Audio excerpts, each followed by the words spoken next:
Sir Divya ji, अपनी family background के बारे में कुछ बताइए। सर मेरे पापा बिल्डिंग कॉन्ट्रैक्टर हैं। मेरी मम्मा हाउस वाइफ है। मेरी एक बड़ी सिस्टर है जो एमपीपीएससी की प्रिपरेशन कर रहे हैं। भाई है जो सिविल इंजीनियर ही है, पापा के साथ बिल्डरशिप में और कॉन्ट्रैक्टरशिप में उन्हीं के साथ हाथ बटाता है। और छोटी सिस्टर है जो भी कॉलेज में। किस टाइप के कॉन्ट्रैक्ट लेते हैं आपके फादर? सर बिल्डिंग कॉन्ट्रैक्ट्स लेते हैं पापा। प्राइवेट या हाँ प्राइवेट commercial? Sir, private. आपने सिविल इंजीनियरिंग क्यों सिलेक्ट की?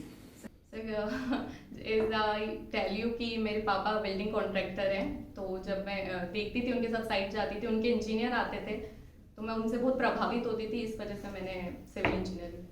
आपने जैसे सर को ही बताया था कि आप रैबिट की क्लासेस आपने ली हैं, रैबिट सॉफ्टवेयर जो होता है, तो ये रैबिट सॉफ्टवेयर किसके द्वारा मतलब बनाया गया है? जैसे ऑटोकैड आपका है, ऑटोडेस्क के द्वारा उसको बनाया गया है, तो रैबिट किसके द्वारा बनाया गया है सॉफ्टवेयर? सर ऑटोडेस्क के द्वारा बनाया। सर मैं कंफर्म नहीं हूँ इस बारे में फिलहाल, क्योंकि मुझे वो छोटा टाइम हो गया है कुछ। ओके, क्या होता है रैबिट में, क्या कैसे वर्क होता है रैबिट पर? सर रैबिट में हम जब प्लानिंग करते हैं उसी के साथ साथ 3D डिज़ाइंस भी बनते जाते हैं। सिर्फ हमें फ्रंट एलिवेशन डिज़ाइन अलग से करना होता है, तो ये ऑटोकैड से ज़्यादा सहूलियत प्रोवाइड करता है। ओके, और अगर मैं फिनिशिंग की बात करूँ तो ऑटोकैड के कंपैरिजन में आपको ज़्यादा फिनिशिंग रैबिट पे मिलती है, ऑटोकैड पे मिलती है? सर मैंने रैबिट पे वर्क किया है, तो मुझे लगता है रैबिट क्विक और अच्छे से रेंडरिंग कर कर फिनिशिंग देता है। अच्छा, इसमें सॉलिड स्ट्रक्चर्स पहले से अवेलेबल होते हैं या फिर अपने को बनाना पड़ता है? नहीं सर, हम बना भी सकते हैं।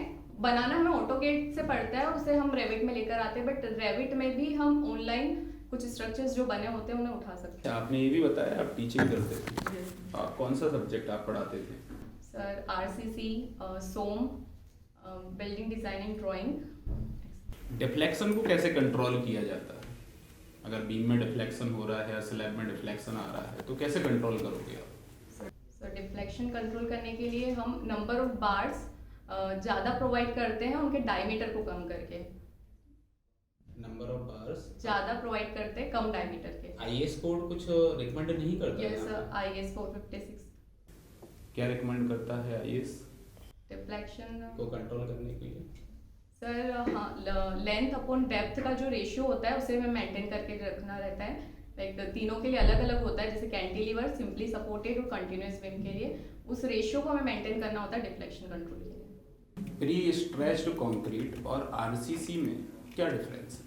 तो प्री स्ट्रेस्ड कंक्रीट में हम जो टेंडेंस होते हैं उसके लिए एक डक्ट बनाते हैं और एक स्पेसिफिक प्लेस होता है जहाँ पर हम रेनफोर्समेंट प्रोवाइड करते हैं प्री स्ट्रेस्ड में। जबकि आरसीसी में हम जो स्टील रहता है उसी के आसपास कंक्रीट प्रोवाइड करते हैं, उसके लिए स्पेशल डक्ट या स्पेशल प्लेस नहीं होती। आरसीसी में स्टील क्यों प्रोवाइड किया जाता है? सर क्योंकि टेंसाइल स्ट्रेंथ बहुत कम होती है कंक्रीट की, इसके लिए हमें स्टील प्रोवाइड करना होता है। कितनी होती है टेंसाइल स्ट्रेंथ? कंक्रीट की सर, यस, कंक्रीट की टेंसाइल स्ट्रेंथ 7 to 15% ही होती है कंप्रेसिव स्ट्रेंथ के।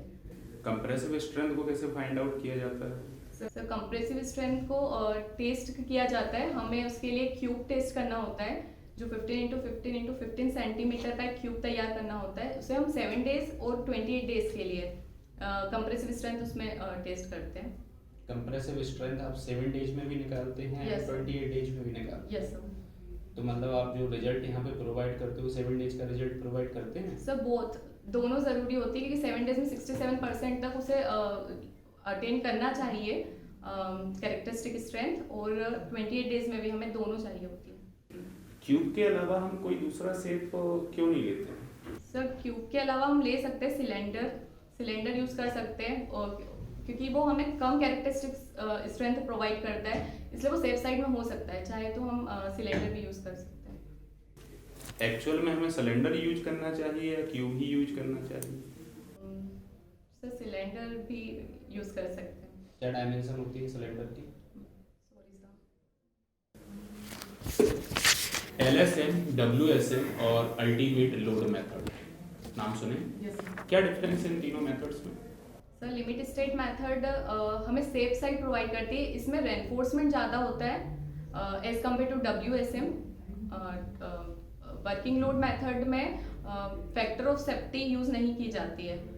नहीं की जाती WSM में? WSM में सॉरी सर, WSM में हाँ सर, इसमें स्ट्रक्चर्स बड़े होते हैं, जो डायमेंशंस होते हैं वो बड़े होते हैं WSM में एज कम्पेयर टू LSM में स्टिल ज़्यादा यूज़ होता है।